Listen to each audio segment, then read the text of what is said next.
Nis, tá clog os mo chóirin seo, cén tám é. Tá an láimhfhada ag a dóiag agus an láimheár ag a sé.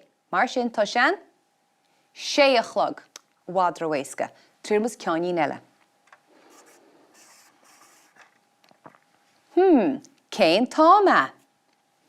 Tá an láimhfhada ag a sé agus an láimheár idir a 7 agus a 8. Cén tám é. Maithú, tá sean leabhar tar éis 7. I ríist, ró éasca. Cuma cuimdú ar cheanní stucra. Cén tám é. Tá an láimhfhada ag a 3 agus an láimheár dírithe tar éis 8. Cuma cuimdú ar a gceann seo. Cifid númed a bhuireach leig? 60 númed go dírithe. Agus, nuair a bhí an láimhfhada ag a 6, dúirt me gur sé leabhar tar éis. Ach inis tá sé ag a 3. Mar sin tá sé 4 tar éis. An bhá, níl muid ach 4 go bhealach hímpel an chleig. Tá sé 4 tar éis 8. Cifid númed é sin tar éis 8? Má tá 60 númed a bhuireach leig, cifid númed ag 4 huaire?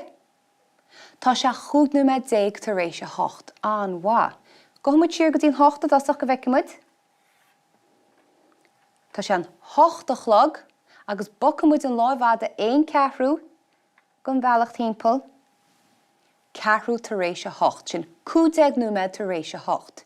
Nis, beidir go clog mar seo crochtas i giste nach agaí, ach sead go clog ditreach feici ad chomá, agus nis bhálumsa 4 tar éis 8 a scríomh ar a clog ditreach. Dúirt tú cúnacham? Nis, tá má chlog ditreach an seo. Fecinn tú go bhfuil idirstad sa lár, tá na huairantaí seo, U le haith uair, agus tá na númed an taobh seo, N le haith númed. Dúirt me gromid a gur 4 tar éis 8 a scríomh. Fan go bheice me, ceach a scríomh me sin. An bhuireach leig atá gceist ná a 8. An bhá? Agus 4 tar éis. Cifid númed a sin an cuioinech leat? 15 númed, iontach, mar sin scríofa me sé 15 an seo. Haon a 5. Tá sé 5 númed 10 tar éis 8 nó 4 tar éis 8. Iontach. Dréal mas ceann eile. Gláánna me sin, tu go muid ar eise go glog. OK, fan go bhheicimiid.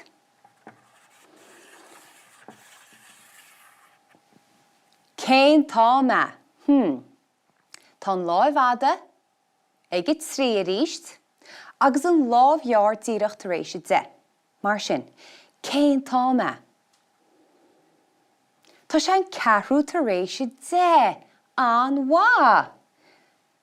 Cháimeach an láimhfhada ag a dóiag bheadh sé an 10 chlog, ach bhí sé bocaí rá 1 4. Mar sin 15 númed nó 1 4. Tá sé 4 tar éis 10. Scríof me sin ar glog ditreach? Ar Eileen. Nis, cin bhuireach leig a bhí gceist? A 10. An bhá, mar sin scríofa me sé 10 ar a taobh seo.